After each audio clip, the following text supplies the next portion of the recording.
Good morning, Larry Seidlinger for LCTV, and once again I'm on the Miles campus of Lincoln Health, and today my guest is Tim Fox, the Chief Medical Officer here at Miles Health, who happened to have been the very first person that we interviewed when we started this way back when. I'm not even sure how long ago it's been, but Dr. Fox, thank you very much for taking a few minutes. Oh, you're welcome. It was mid-March, I think. Mid-March, okay. Yeah. Well, I got a couple of questions, as you know. Can you give me the latest update on cases in Lincoln County?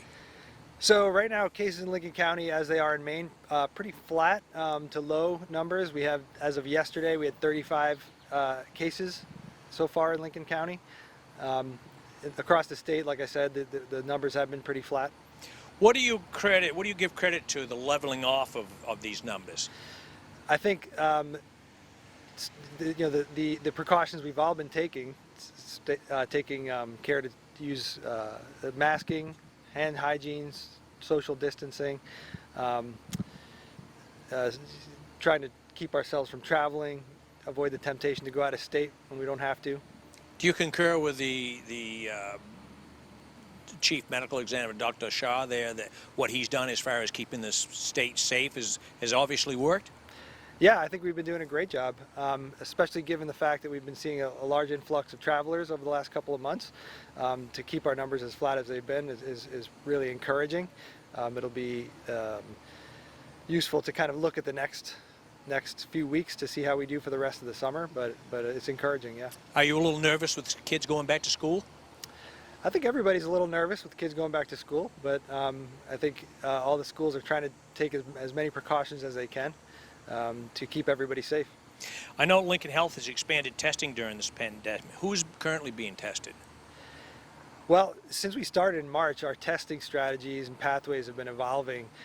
So hopefully over the next 2 weeks, we'll be able to test almost every scenario of patient that comes through the door. So we'll be able to test obviously the symptomatic patients who have symptoms of COVID, as well as some of the asymptomatic people, or all of the asymptomatic people.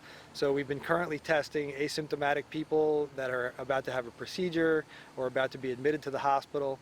And then we'll be expanding to be able to test people that want to travel out of state, kids that have to go back to college, and with the state swab and send program, we'll be able to test people coming back from higher risk areas or people that were even in state that may have been exposed to, let's say, a mass gathering or something. Expanding on that swab and send, can you tell me the type of work it entails to participate in an expanded program of that swab and send? Yeah, it's been a little bit challenging. Some of the bigger obstacles to overcome is that the state swab and send program uses a different registration process and database and courier process and lab. So in order to get our process to interface with theirs with respect to registering a patient and keeping track of the result, it has been a challenge, but the team that we have here has been doing a great job trying to interface those two databases. Are there any other changes on the horizon that you see coming up here with this testing? And just like I said, for the next 2 weeks or so, we should be going live with the state swab and send program by next week if everything goes well.